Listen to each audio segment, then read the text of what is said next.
By one measure, the market is more overbought than it has been any time in the last 22 years.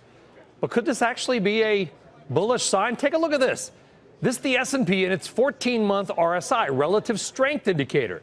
According to one of our guests today, this is a rare thing that could be good. Ari Wald is that guest. He's with Oppenheimer. Bill Baruch is with Blue Line Futures, joining us as well. You know, when I read Ari overbought, I think, okay, overbought. It's too hot. Why do you think that this is actually a positive thing? You know, Brian, and your thinking is actual conventional wisdom. A lot of people think like that, and we get a lot of questions about that. That given the overbought signals in the market, is it a reason to be concerned? Is it a marking extended conditions in a vulnerable S&P 500 that's due to correct?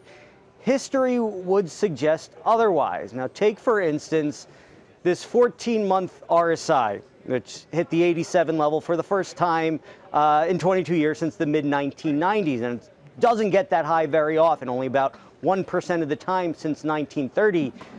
The comparable points of this occurring through history, along with 1996, are 1986 and 1955, you know, parts of some of the strongest bull markets in history.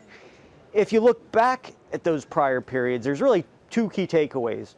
One, even when you got to those high RSI readings, it was still followed by above average returns. And two, that RSI indicator peaked at least a year ahead of the market on all those occasions. So, you know, usually there's some deceleration in momentum before the top. So added up, using history as a guide, how we see it, these overbought conditions are arguing against the top and instead for a continuation of the bull market. I'd say you were taking lemons and making lemonade, but you're taking bulls and making hamburger, I think is probably a more apt explanation. Bill Baruch, okay, Ari's defending this hot market. Do you agree with him or think that we are simply too far, too fast?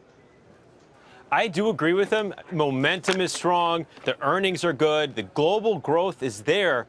You know, but in part, I also think the government shutdown. If you look back over the past about 2 years, every political hurdle has been followed by a lesser steep sell-off and a sharper rally. So I think to some degree over the past week to two, and we put a note out on Friday to everybody and our clients saying that the shorts better watch out because there is a fear of missing out component. What if the government had fixed the shutdown over the weekend and you weren't long? So I think there was a rush to buy ahead of the weekend. I think the momentum is still there. And what I like to really look for at this point, over the past couple of years, the market is not correcting.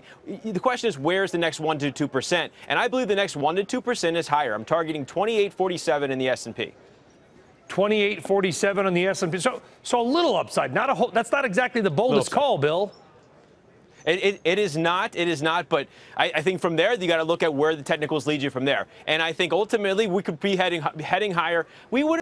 Hey there, thanks for checking out CNBC on YouTube. Be sure to subscribe to stay up to date on all of the day's biggest stories. You can also click on any of the videos around me to watch the latest from CNBC.